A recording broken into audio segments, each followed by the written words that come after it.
Et donc, le but des manches, c'était de trouver la façon optimale de transporter du matériel pour construire les fortifications. Quand on parle de façon optimale, il faut parler d'un coût de transport. Donc, les coûts de transport fait partie du problème. C'est à choisir. Ça dépend de la modélisation qu'on fait du problème.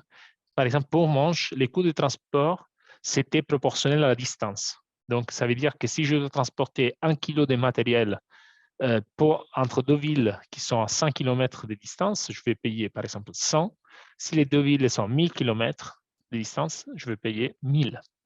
Ça, c'est assez naturel, c'est une modélisation tout à fait raisonnable. La seule chose peut-être, si on regarde ça avec une perspective un peu moderne, c'est un peu trop simplifié, au sens que, par exemple, si on imagine qu'entre les deux villes, il y a des montagnes, des lacs, ou quand même la géographie de l'espace, elle n'est pas simple. Par exemple, pas on a des obstacles. Les coûts devraient être quand même plus élevés. Donc, les coûts, disons, mesurer juste le nombre de kilomètres, peut-être ce n'est pas toujours approprié, mais c'est une simplification naturelle. Donc, Monge, il a beaucoup travaillé sur ces problèmes. Il a écrit plusieurs travaux mathématiques très importants. Mais en fait, les problèmes du transport optimal, pendant des années après, étaient un peu oubliés. Il faut arriver à la période de Kantorovich, donc dans les années 1940. Kantorovich, un mathématicien russe, a étudié à nouveau les problèmes des manches, mais avec une perspective un peu plus de nature économique. Donc, l'idée, c'est que j'ai boulangeries qui vont produire du pain et j'ai des cafés qui ont besoin du pain. Et l'idée, c'est que, disons par exemple, j'ai une boulangerie, celle qui est tout à gauche là, avec ces carrés, qui va produire par exemple 10 kilos de pain. Et les cafés qui sont proches, par exemple, il y a un café qui a besoin de 3 kilos, un autre café qui a besoin de 2 kilos, etc. Donc, ça veut dire qu'en fait, en réalité, je ne vais pas jamais envoyer tous les pains produits dans une boulangerie au même café. Je dois diviser les cafés, diviser les pains et l'envoyer sur plusieurs cafés différents. Il est aussi possible qu'il y ait un café qui va acheter du pain dans des boulangeries différentes. Il faut penser ici, il n'y a pas de compétition économique, donc les prix, c'est toujours les mêmes pour tout le monde, les pains, c'est les mêmes pour tout le monde. On n'est pas en train de faire de la compétition où les cafés veulent gagner de l'argent, les boulangers veulent gagner de l'argent. Là, les buts, c'est simplement minimiser les coûts de transport total. Donc, c'est un peu dans un esprit un peu communiste où on veut juste, on pense au gain total de la communauté ici. Et donc, les problèmes du transport optimal correspondent à mettre des flèches entre les différents cafés et boulangeries. Et chaque flèche nous dit s'il y a du pain qui est transporté et aussi la taille de la flèche, l'intensité de la flèche nous dit combien de pain est transporté. Donc, on a deux variables. Il faut décider si on transporte entre deux, entre une boulangerie et un café, s'il y a du pain qui est transporté, mais aussi combien. Et comme je disais, on veut on veut minimiser le coût total. Kantorovich, il a vraiment développé une théorie mathématique très profonde pour résoudre ce problème. Et pour son travail, il a reçu le prix Nobel en économie en 1975. Donc là, on est encore dans la partie un peu plus moderne du transport optimal, mais on n'est pas vraiment dans le transport optimal tel qu'on l'entend nous-mêmes maintenant, nous les mathématiciens maintenant. Il faut attendre les années 80. Donc, il faut attendre des travaux suivants, surtout par Bian-Brenier et Ruschendorf dans les années 80, qu'on a vraiment développé la théorie moderne du transport optimal. Qu'est-ce que c'est la théorie moderne? La théorie moderne, c'est on a un coût de transport que les mathématiciens aiment les rendre très général. Donc, ils disent, voilà, il y a C de X, Y, c'est les coûts de transport. Je ne spécifie pas mon coût, je dis juste il existe un coût qui dépend du problème.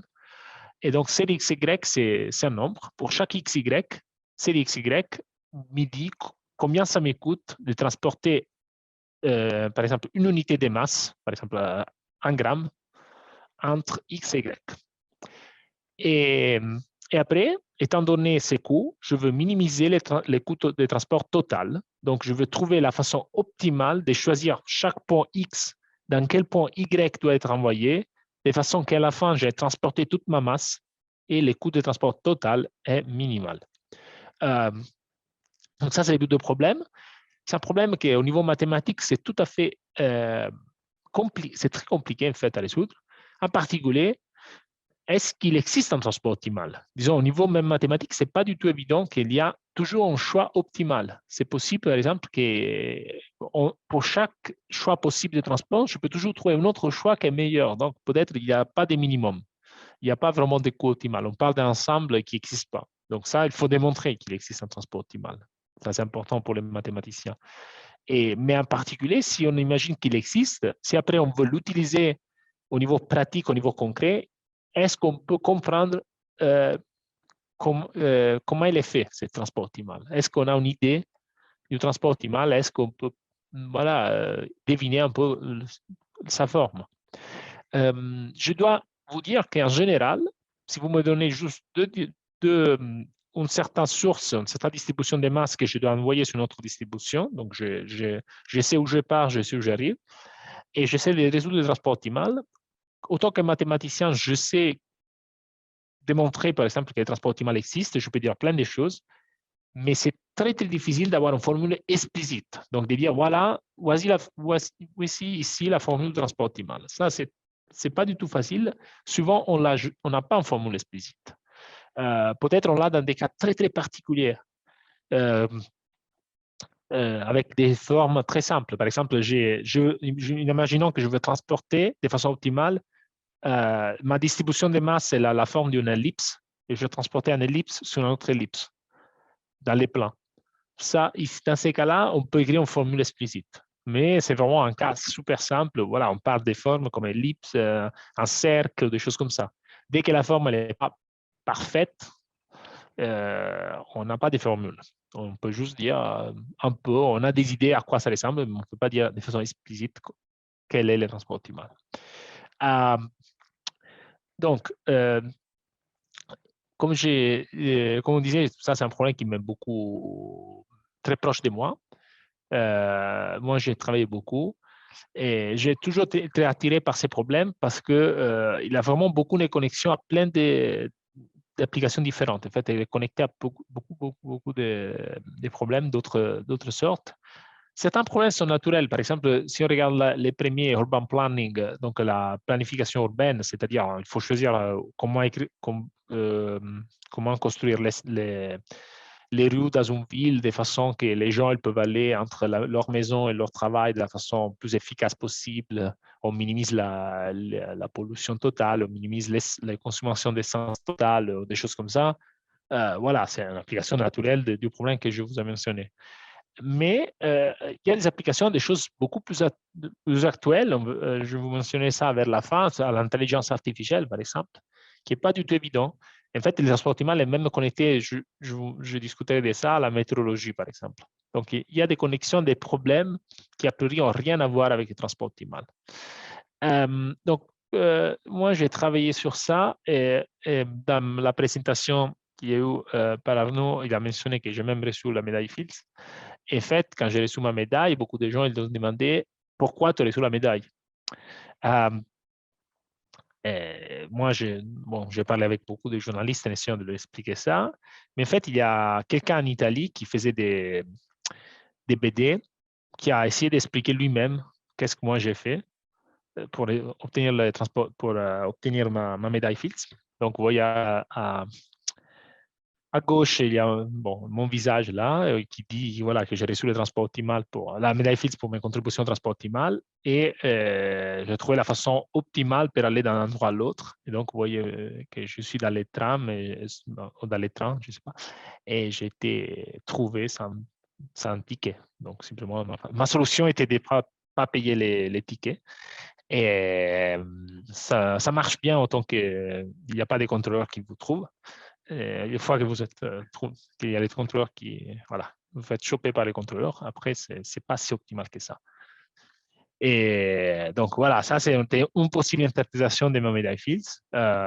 il n'y a pas que ça. Donc, j'aimerais vous présenter aussi quelque autre chose. Et pour vous montrer une application du transport optimal, j'aimerais parler d'un problème d'abord qui est très différent du transport optimal, qui en fait est connecté au transport optimal, mais ce n'est pas évident. Donc, les problèmes que je voulais vous mentionner, c'est un problème qui a une origine un peu mythologique.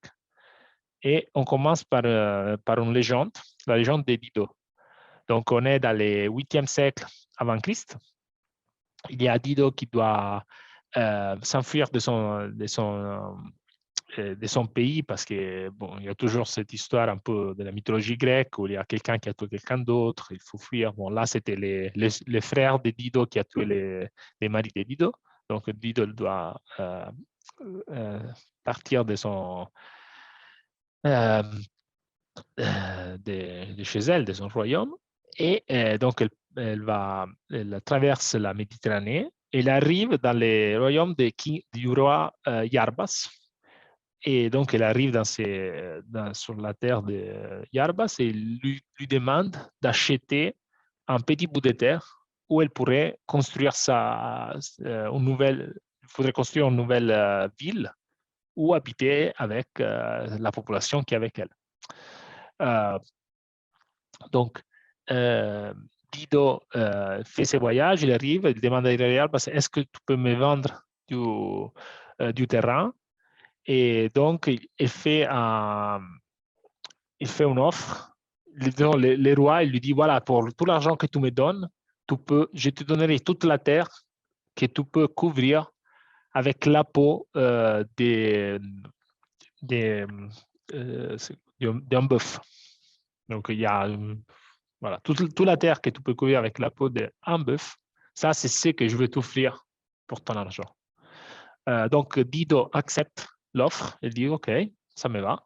Elle prend la peau, elle commence à la couper très, très, très, très fin. Et après, elle a toutes les petites, comment on dit, petites, des fines bandes, je ne sais pas comment on dit. Et elle commence à les coudre ensemble pour avoir une corde très, très, très, très longue qui est obtenue en prenant toutes ces petites bandes. Et voilà, en effet, elle commence à les coudre pour faire une corde très, très, très longue qu'après, elle veut utiliser pour couvrir la quantité de terre la plus grande possible.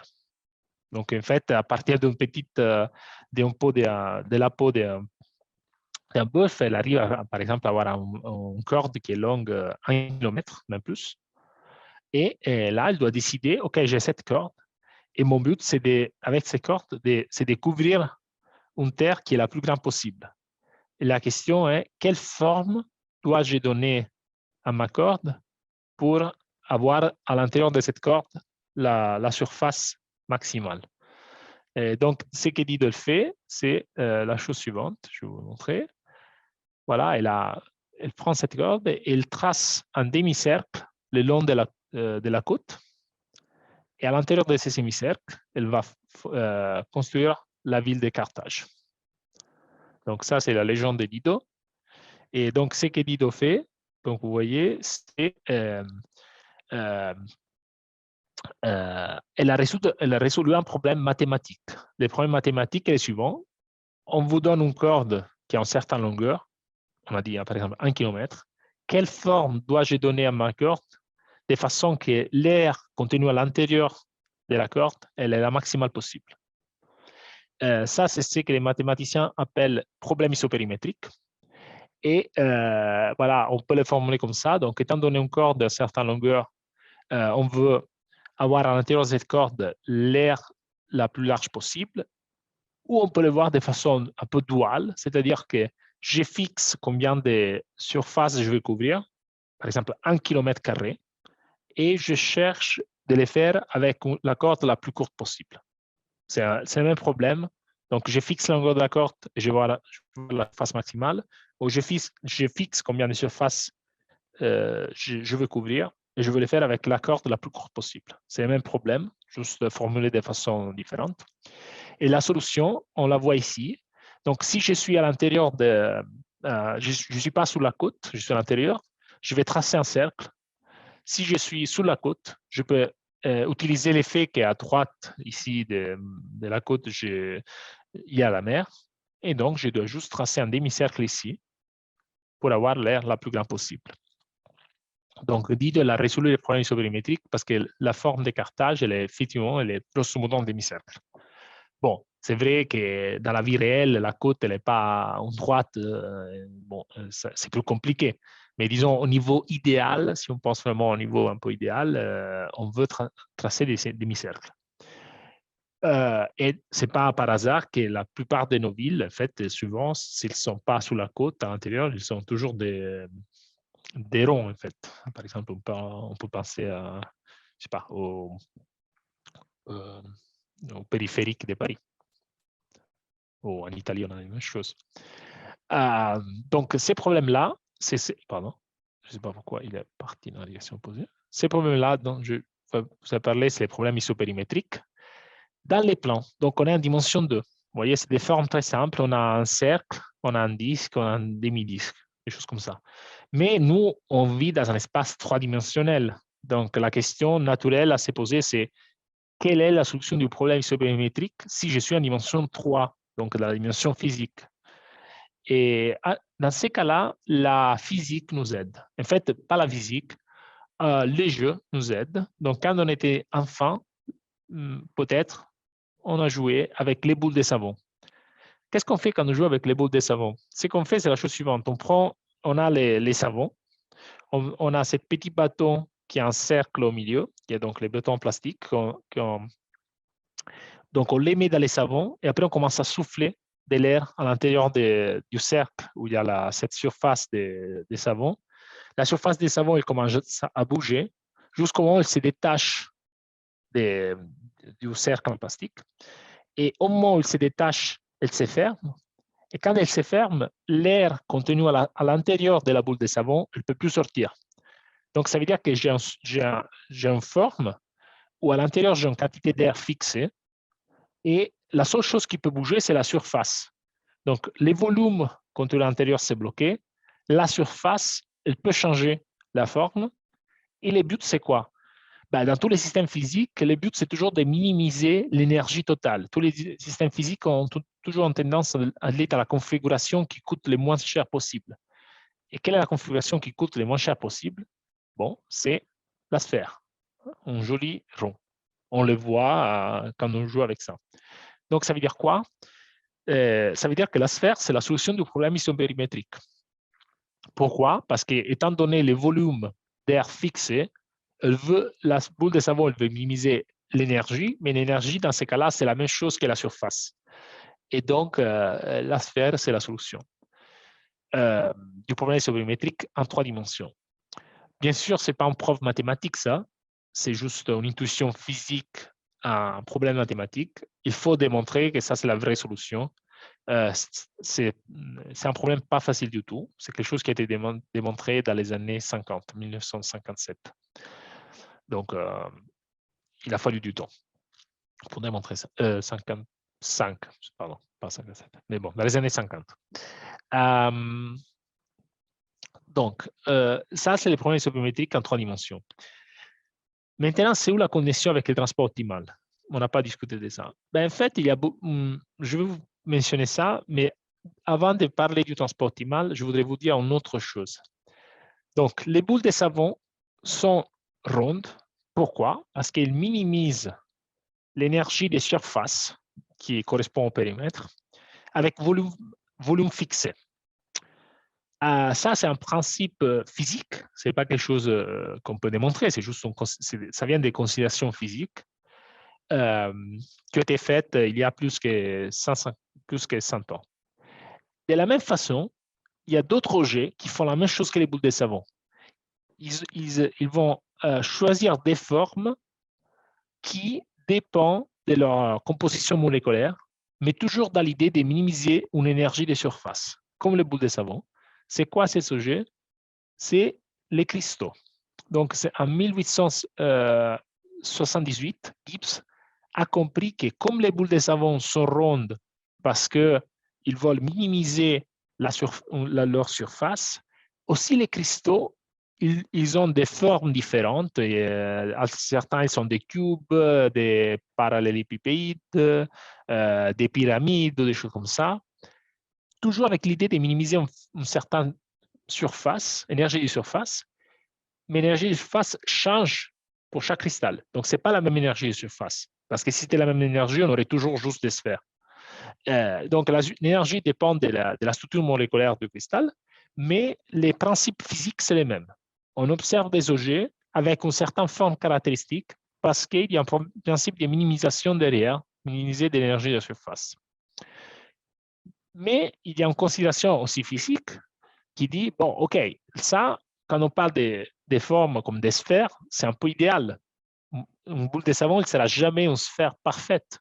Pourquoi? Parce qu'il y a des forces qui agissent dans la nature. Par exemple, il y a la gravité, il y a du vent, ou dans les cas d'un cristal, par exemple, peut-être il y a de la chaleur qui va commencer à changer un peu la structure du cristal. Donc, le cristal ne sera jamais dans la configuration parfaite, idéale, qui est prédit une formule mathématique. Il y a toujours des petits défauts qui viennent du fait qu'on n'est pas dans un monde idéal.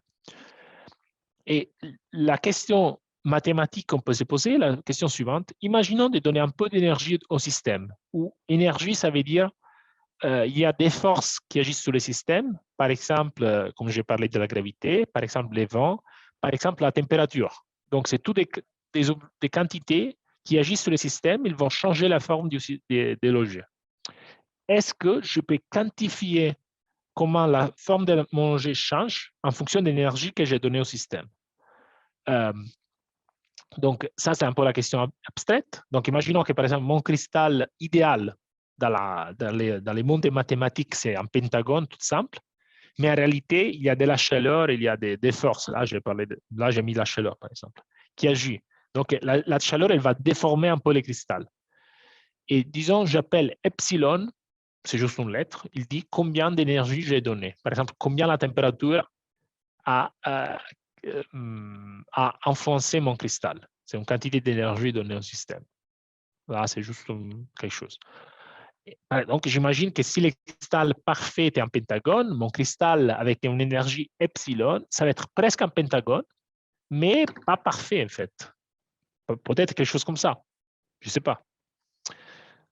Moi, je ne sais pas dire quel est le cristal physique. Je me demande juste la chose suivante. Étant donné epsilon, est-ce que je peux prédire combien la forme a changé en fonction d'epsilon? Donc, si epsilon, c'est 1 sur 1000, est-ce que je peux estimer la distance entre kappa et kappa epsilon? Là, c'est le transport optimal qui vient pour nous aider. Donc, le transport optimal, grosso modo, ça nous permet de faire la chose suivante. C'est un outil un peu abstrait, mais l'idée, c'est que pour passer de kappa à kappa epsilon, donc j'ai un processus pendant le processus de déformation, j'ai toutes les petites molécules qui composent les cristals qui vont bouger. Et je peux essayer de suivre les chemins des molécules et regarder les transports entre la configuration parfaite, où j'ai tous ces petits points très, très, très petits qui composent les cristals kappa, vers les mêmes points dans les cristals kappa epsilon.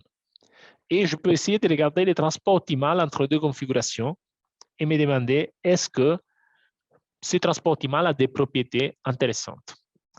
Là, à partir de cette idée, c'était une idée qui a été déjà mentionnée par Knote dans les années 50 et on est arrivé à exploiter ça avec des collègues il y a 10 ans.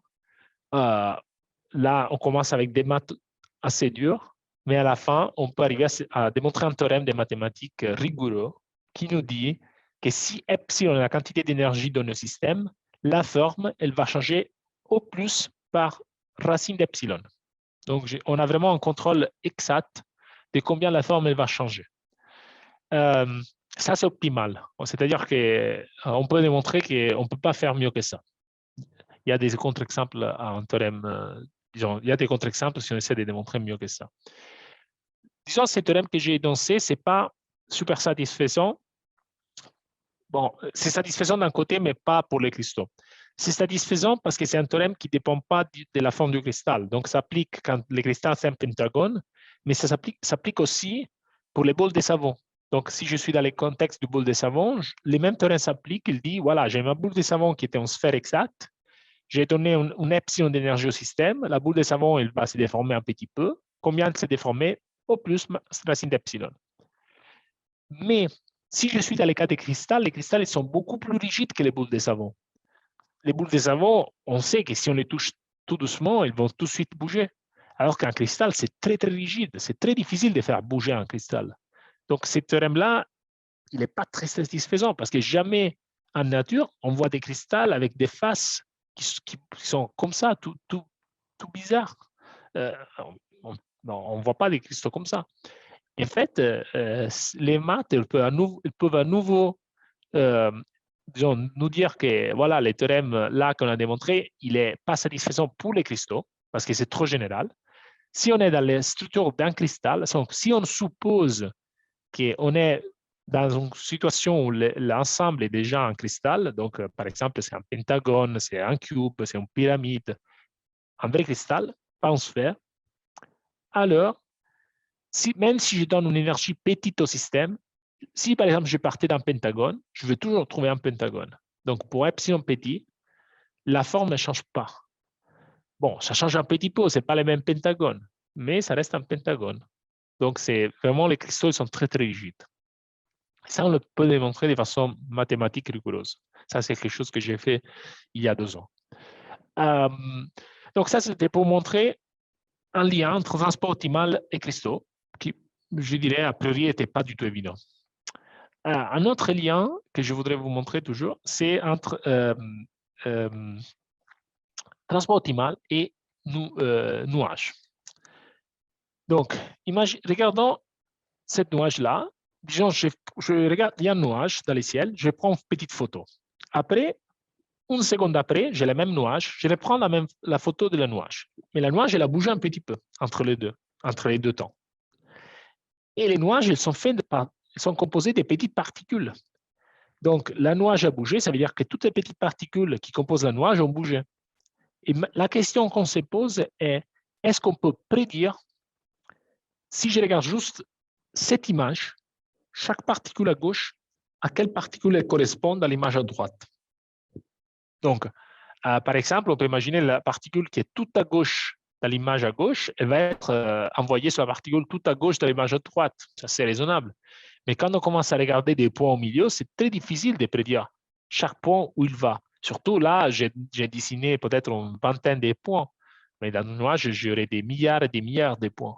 Donc, c'est très difficile si vraiment j'avais dessiné un milliard de points à gauche, un milliard de points à droite, dire chaque point où il est envoyé. Donc, est-ce qu'on peut prédire ça? Est-ce que juste en regardant ces images, on peut se dire chaque point à gauche, à quel point correspond à droite? La réponse, c'est oui. Ça, c'est un météorologue anglais qui a compris ça, Mike Cullen. Il a compris que c'est un problème à nouveau de transport optimal. Donc, les points,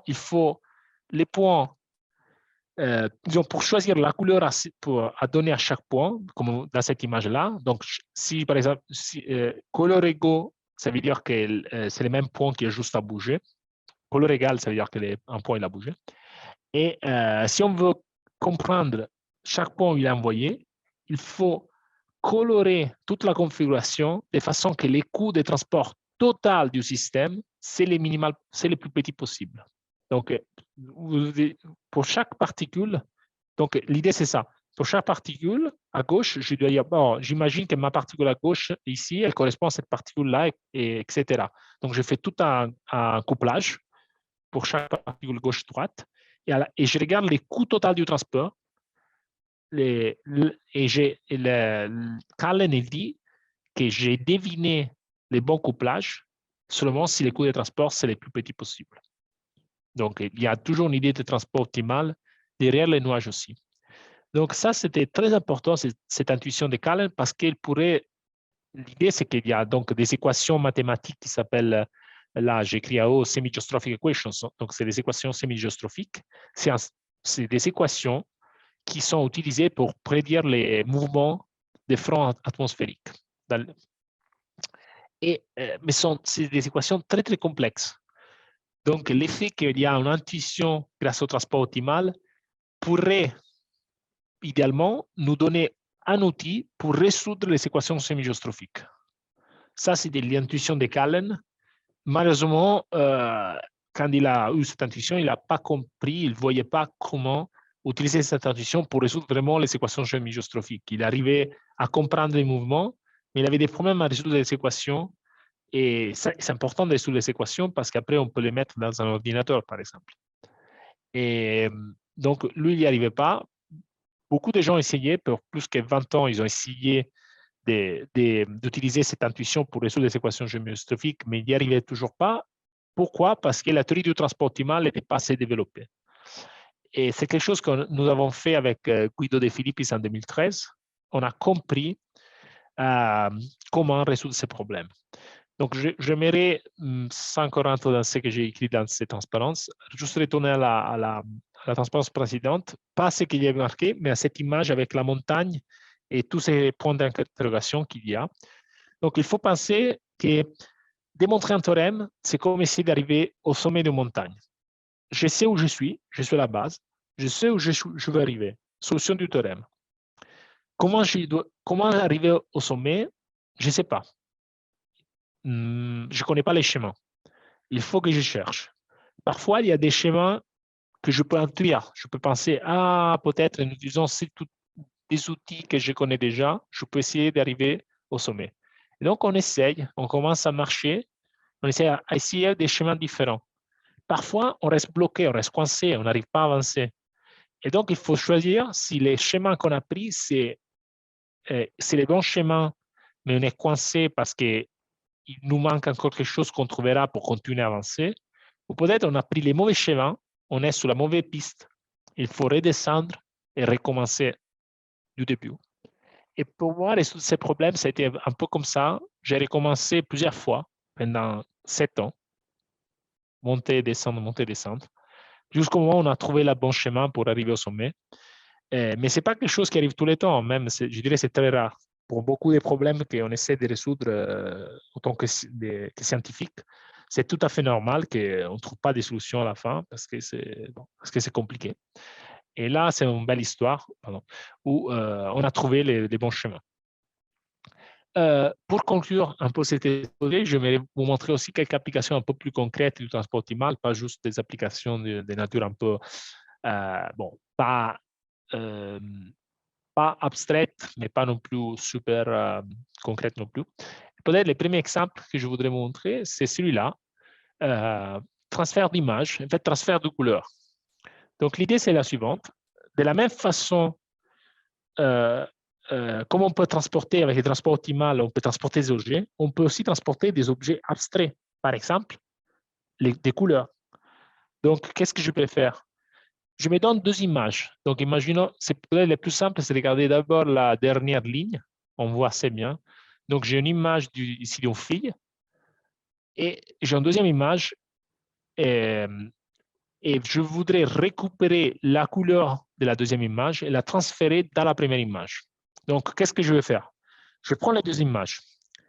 Je regarde la densité des couleurs pour chaque image. Donc, à partir des images, je peux construire une distribution des couleurs comme un histogramme qui dit combien de jaunes il y a dans la première image, combien de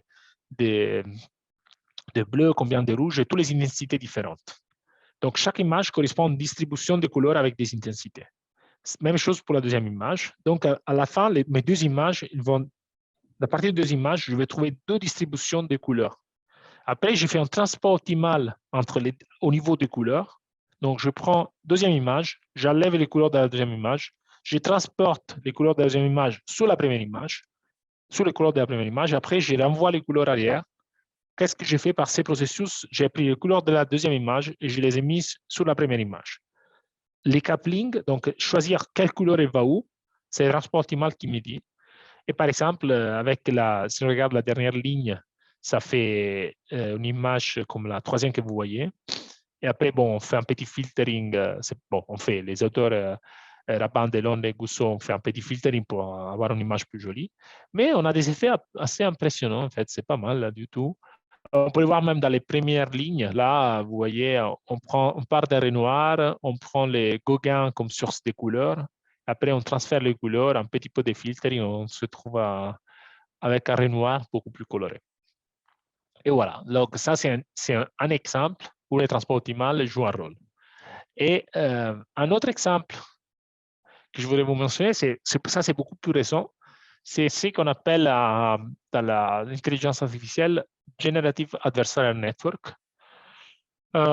C'est quoi ça? C'est un jeu que je veux vous expliquer. L'idée, c'est la suivante. On parle beaucoup, peut-être vous avez entendu parler des réseaux de neurones. Donc, ces réseaux de neurones, c'est des outils qui sont capables de générer des choses. Par exemple, un réseau de neurones, il peut générer des images. Ou un réseau de neurones, il peut discriminer des images. Donc, qu'est-ce qu'il peut faire? Donc là, dans cette image, il faut juste regarder deux choses. Il y a real samples. Donc, real samples, il faut penser, j'ai des milliards d'images de chats. Donc, je regarde toutes les images de chats possibles sur Internet et je les collecte ensemble. J'utilise un peu ces samples pour entraîner les générateurs. Donc, j'ai un générateur, donc un réseau de neurones qui va être entraîné pour générer des images des chats à partir d'images vraies, mais à la fin, l'image qu'il va générer, c'est des images fausses. Donc, il a été entraîné à reconnaître les chats. Et après, le générateur dit, voilà, je vais commencer à produire des images des chats, mais ce ne sont pas des chats réels, c'est juste comme si un peintre, il dessinait des chats. Et lui commence à générer des images. Après, j'ai mon deuxième réseau de neurones qui doit discriminer entre les images vraies et les images fausses. Donc, je commence à prendre un peu d'images vraies et un peu d'images fausses, et je commence à les envoyer au discriminateur. Et le discriminateur D doit dire, ah, cette image est vraie, cette image est fausse, cette image est vraie, cette image est fausse, etc. Et chaque fois qu'il donne une réponse, on va lui donner une sorte de feedback, une information. Donc, par exemple, imaginons que j'envoie une image fausse au discriminateur. Le discriminateur, il dit, cette image-là, elle est vraie. Alors, on lui dit, fais gaffe, fais attention, l'image était fausse et toi, tu as pensé qu'elle était vraie. Cette information, on lui donne, comme ça, le discriminateur, il va être plus attentif. Donc, il apprend quelque chose. Chaque fois qu'il fait une erreur, il apprend à partir de son erreur. De la même façon, peut-être, j'envoie une image fausse et le discriminateur, il dit, l'image est fausse. Alors, j'ai dit au générateur, fais attention, le discriminateur a reconnu que ton image était fausse. Ça veut dire que tu n'as pas été assez bon pour générer une image des chats qui, lui, il ne pouvait pas reconnaître étant fausse. Et donc, le générateur doit s'améliorer. Donc, il y a un jeu entre les deux où tous les deux s'améliorent. Un, il s'améliore à générer des images et l'autre, il s'améliore à les discriminer. Donc, ça, c'est un jeu qui est intéressant et les GAN sont utilisés beaucoup en intelligence artificielle. Ou les transports optimaux. L'idée d'utiliser les transports optimaux, c'est une idée qui a été introduite en 2017. C'est ce qui, dans les langages, s'appelle Wasserstein-GAN. Je ne veux pas vous expliquer les noms, mais juste, c'est un langage. Donc, c'est GAN avec du transport optimal. Et l'idée, c'est quoi? C'est de dire, j'ai une image vraie, une image fausse, et je me demande combien ça me coûte transporter une image vraie sur une image fausse. Parce que je peux transporter des images l'une sur l'autre. Je dois juste transporter des pixels. Donc, transporter des images, c'est tout à fait possible. C'est un concept abstrait, mais c'est tout à fait raisonnable. J'ai juste un coût qui correspond à transporter des pixels d'une configuration à une autre. Je regarde les coûts total. Si le coût total il est très petit, ça veut dire qu'en réalité, l'image était vraie, par exemple. Et si le coût total était gros, ça veut dire qu'en fait, mon image, peut-être, elle est un peu trop loin d'une image vraie. Donc, en fait, les transports optimaux devient une façon de mesurer à quel point une image est proche d'une image vraie ou pas, de façon simple. Donc, on utilise les transports optimaux de cette façon-ci. Et ça, c'est intéressant. Pourquoi? Parce qu'on a commencé avec un problème très concret avec Kantorovich où il transportait juste du pain d'une boulangerie à un café. Donc, quand on pense du transport optimal dans un problème comme boulangerie-café, on peut toujours se dire, bon, dans une ville, combien de boulangeries, combien de cafés j'ai? Une centaine, peut-être 1000, mais pas plus. Donc, en réalité, bon, le transport optimal, la quantité de données que j'ai, ce n'est pas énorme. J'aurai toujours, je ne sais pas, 100 boulangeries et 300 cafés. Donc, je dois juste choisir l'intensité du café, donc l'intensité du pain envoyé, donc de faire des couplages. Et dans un contexte assez raisonnable, le nombre de possibilités n'est pas énorme. Mais dès qu'on commence à transporter des pixels des photos, là, ça devient compliqué parce que si on pense déjà les photos qu'on prend avec notre portable, c'est des millions de pixels chaque fois. Donc, j'ai des millions de pixels à envoyer sur des millions de pixels et je dois les faire pour toutes les images générées sur Internet qui sont de 10 milliards. Je ne vous dis pas les coûts pour un ordinateur pour faire ça. Ça devient hyper compliqué. Et donc, on voit l'importance d'être capable de calculer les transports optimales de façon, au niveau computationnel, d'être assez vite. Donc, ça, c'est une question très importante, que c'est la numérical complexité numérique du problème. Si on regarde juste un peu, si on est un peu naïf, et par exemple, je veux transporter n points sur n points, n étant 1000 ou 1 milliard ou 1 million, ça dépend du son texte, les coûts pour faire ça, c'est le nombre de points à la puissance 3. Donc, si on avait 1000 points sur 1000 points, ça serait 1000 puissance 3. Bon, 1 milliard, ça va. Mais dès que les nombres de points deviennent des millions, des milliards, et on commence à prendre puissance 3 de ça, ça devient un très, très gros nombre. Et pour un ordinateur, c'est très difficile de gérer ça. C'est pour ça qu'au niveau mathématique, une question très importante, c'est est-ce qu'on peut améliorer ça? Et il y a eu je ne vous explique pas ça, mais juste pour dire, en 2018, Marco Couture et Gabriel Perret ont récemment trouvé une façon très, très intéressante d'améliorer ça. En fait, ils arrivent à passer de 3 à 2, grosso modo. Ils ne sont pas capables vraiment de résoudre les transports optimaux. Ils vont résoudre un problème régularisé, pas exactement optimal, mais presque optimal. Mais ils arrivent à faire ça vraiment de façon très, très vite. Et donc, pour les applications, ça, c'est vraiment très puissant. OK, j'espère au moins vous avoir donné une idée de qu'est-ce que c'est le transport optimal, pourquoi je pense c'est un problème, voilà, comme j'ai dit, d'ubiquité, il est un peu partout. En réalité, il n'est pas partout, il est dans beaucoup d'endroits. Mais bon, ubiquité peut être important.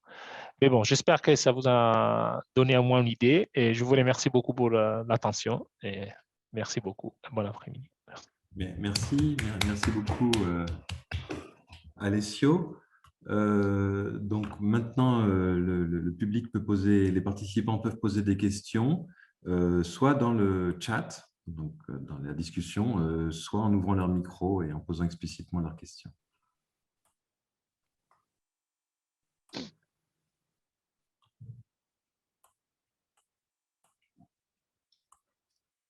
Alors, si les gens sont timides, je peux commencer par une question. Voilà. Donc, tout à l'heure, on a vu des cristaux et l'image qui illustrait, ça ressemblait à des cristaux de neige. Et je me demandais, la neige, est-ce que aussi ça minimise une énergie ou est-ce que ça vérifie une inégalité isopérimétrique? Ou est-ce que ça ne rentre pas du tout dans ce modèle ou, Oui, non, disons, l'image que j'ai mis, oui, ça a l'air plutôt des glaçons, presque, je pense. Euh, c'est... Non, la neige, non, c'est pas trop dans ces modèles, en fait. C'est pas vraiment un truc solide. Donc, on est vraiment dans la neige est très proche de la transition des phases entre glace et eau. Donc, ça, c'est vraiment disons, quelque chose de très, très délicat. On ne peut pas gérer avec ça. Non, là, dans l'idée des cristaux, on a vraiment des objets très rigides. Il faut penser à des diamants. des choses qu'on poussait très lentement Ouais, des choses très solides, très rigides et qui ne changent pas beaucoup, en fait. Non, non. Ça ne marche pas pour la neige. Là, on est vraiment dans un milieu différent où je ne connais pas du tout. En fait, souvent dans la neige, des choses comme ça, on commence plutôt à voir des trucs un peu fractaux, en fait, des fractales, mais pas du tout des choses isopérimétriques. Oui, oui, oui. OK. Ah voilà, nous avons une question de Xavier Brie. Y a-t-il des algorithmes parallèles comme les essaims ou les blobs pour calculer le transport optimal? L'ordinateur quantique pourrait-il par vocation résoudre ces problèmes? OK, je ne suis pas expert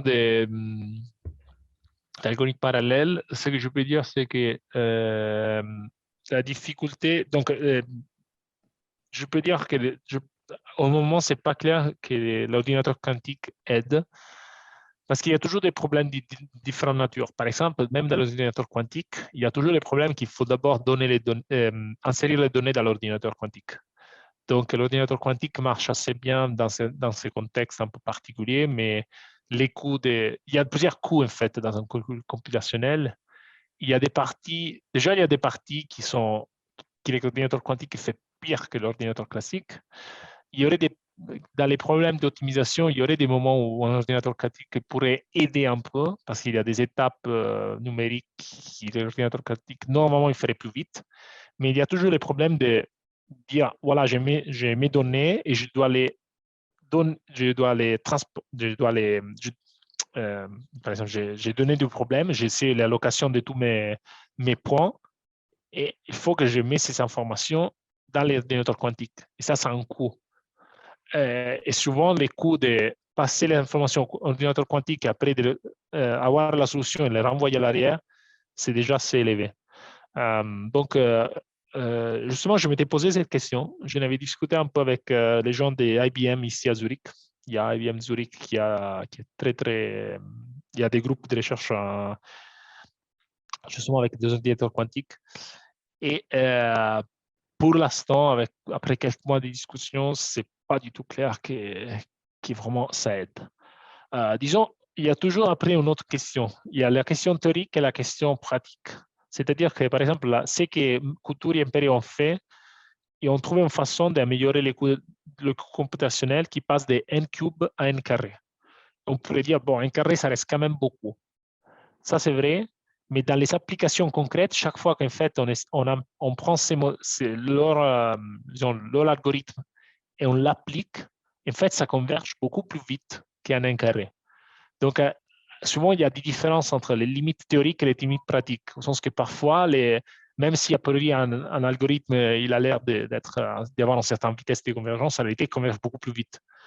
Et donc, il faudrait aussi trouver quelque chose qu'au niveau théorique, il marche mieux, mais aussi après, au niveau pratique, il marche mieux. Autrement, pour les applications concrètes, autant avoir quelque chose qu'au niveau théorique, il marche marche pas si bien que ça, mais en fait, chaque fois qu'on l'implémente, qu'on les met dans l'ordinateur et l'implémente, ça marche super bien. Donc, il y a toujours un peu cette difficulté entre voilà, théorique et pratique. Mais c'est un problème tout à fait très, très intéressant. Il y a beaucoup de développements, même en computer science, juste sur les problèmes de transport optimal, même très récents. Il y a des papiers qui sont sortis il y a un mois qui donnent des taux de convergence meilleurs, mais toujours, après, dès qu'on l'implémente dans un ordi, il ne marche pas mieux que ce que Couturier peut trouver. Mais après, voilà, la partie algorithme parallèle, je ne suis pas expert, mais je sais qu'il y a voilà, plusieurs groupes qui travaillent sur ça. Et pour l'instant, j'ai l'impression que la méthode qui est expliquée aussi dans les livres de Couturier Perret, c'est celle qui marche le mieux pour l'instant. Voilà, donc merci, effectivement, c'est très clair. Moi, j'avais une autre question vis-à-vis de ces images justement qu'on veut comparer. Oui. S'il y a des millions de pixels à transporter, c'est vrai que ça fait beaucoup. Est-ce qu'il n'y a pas des gens qui cherchent à simplifier l'image pour la réduire à un ensemble de données plus petit mais essentiel Tout à fait. Tout à fait, oui, oui. Ça, c'est un truc, c'est ce qu'on appelle une machine learning de lower dimensional hypothesis. C'est-à-dire qu'en réalité, par exemple, si j'ai une image, mais je sais que je regarde des chats, je n'ai pas tous les pixels à disposition parce que je sais déjà que dans l'image, il y a deux, je veux voir les yeux, c'est deux, je vais voir des oreilles, il y a un nez, il y a des moustaches, il y a des features, disons des particularités qui sont déjà dans l'image. Dès que je ne vois pas, ce n'est pas un chat. Donc, on peut passer dans un espace de très, très haute dimension à des dimensions plus petites. Donc, on essaie de faire ça. Bien sûr, on peut simplifier donc, la quantité de données, mais ça, c'est dans les cas, par exemple, quand on reconnaît des images. Par exemple, c'est déjà qu'on regarde des chats. Mais si, par exemple, je fais du medical imaging, donc des images pour comprendre, je sais pas, des développements des cellules ou essayer comment les fluides ils bougent dans les veines, des choses comme ça. C'est pas toujours facile de faire des simplifications, en fait. Donc, il y a des contextes où c'est très facile de dire la dimension est shoot, parce que le nombre de l'image, en fait, qui correspond en chat, c'est très petit par rapport à l'ensemble de toutes les images possibles. Il y a d'autres contextes où c'est un peu plus compliqué. Mais tout à fait, c'est un gros but, c'est toujours de réduire la dimension. D'accord, merci. Nous avons une autre question de Fabrice Destruo. Utilise-t-on du transport optimal pour l'amélioration de la vitesse de connexion entre serveurs sur Internet? Bonne question. Pas à ma connaissance. Mais je pense que là, il y a beaucoup de choses très compliquées. En fait, disons, OK.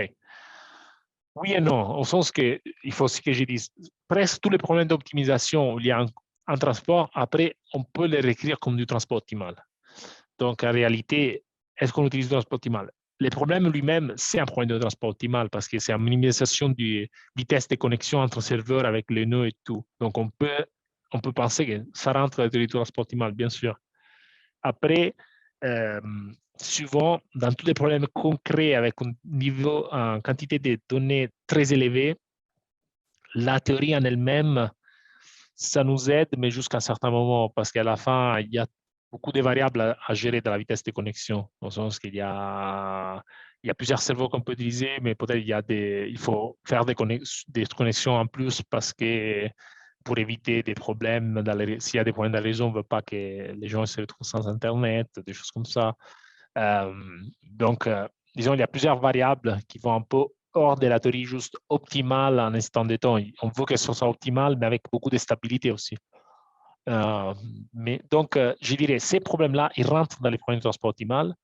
Je ne dirais pas que la théorie du transport optimal qui a été développée par les mathématiciens aide particulièrement dans ces problèmes-là, qui est un problème à la fin très précis, dans lesquels c'est plutôt une question d'algorithme, et ça rentre un peu dans des problèmes de computer science qui appellent aussi traffic flow, donc intensité du trafic, des choses comme ça, qui font partie du même problème, mais pas vraiment quelque chose qui est étudié par les mathématiciens. Donc, voilà, j'espère ça. Donc, je dirais, tout ce qu'on a fait en tant que mathématicien, ça aide pas trop ici, je pense. Bien, merci. Alors, est-ce qu'il y a d'autres questions? Oui.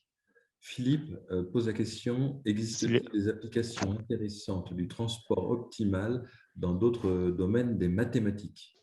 Tout à fait, il y en a beaucoup. On utilise beaucoup le transport optimal dans les probas. Donc, par exemple, dans les probabilités, on peut utiliser les coûts de transport optimal. C'est très utilisé pour comprendre, par exemple, la distribution des variables aléatoires, par exemple. Si on regarde les mondes probabilité et transport optimal, il y a des chapitres entiers. Donc, on commence à devenir un peu spécifique.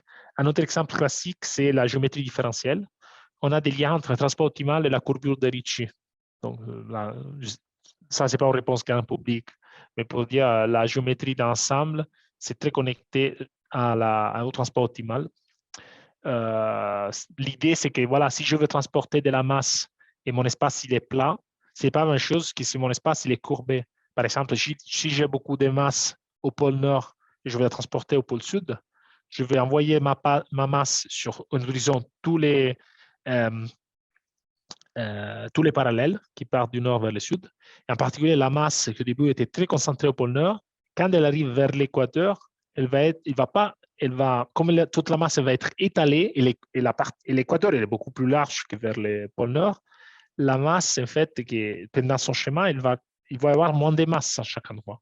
Donc, par exemple, au pôle nord, dans un mètre carré, j'avais 10 kg de masse. Quand ma masse, je commence à la transporter et j'arrive à l'équateur, dans un mètre carré, je vais avoir 100 grammes de masse parce qu'autour de l'équateur, j'ai beaucoup plus d'espace. L'équateur, il est très, très large. Et après, vers la fin, ça va reconcentrer.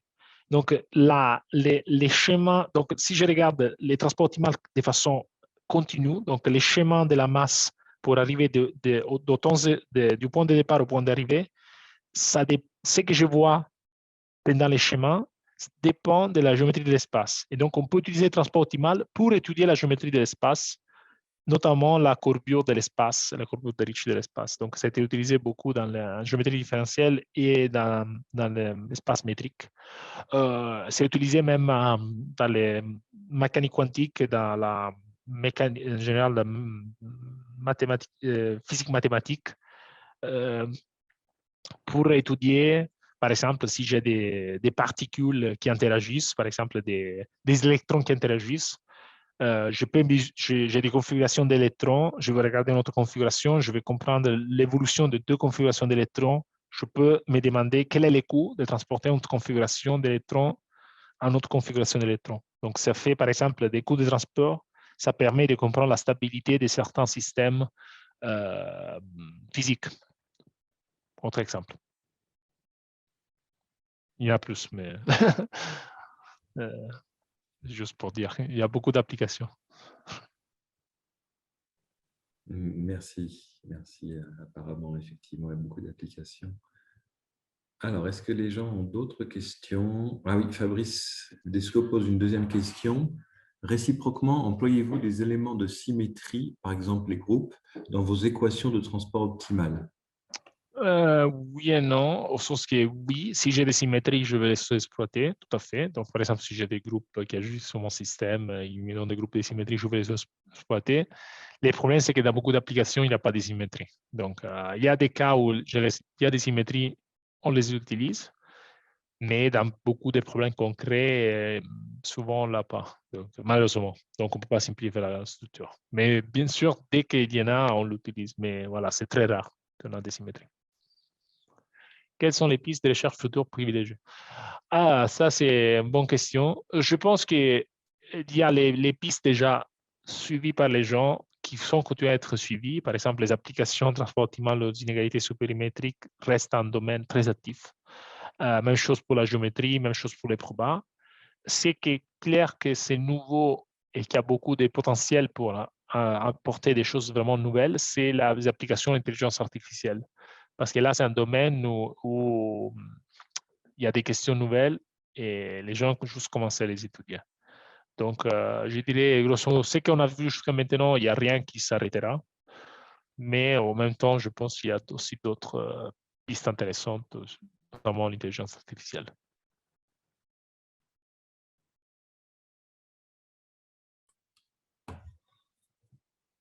Merci. Voilà. Eh bien, je pense qu'on peut arrêter là la séance.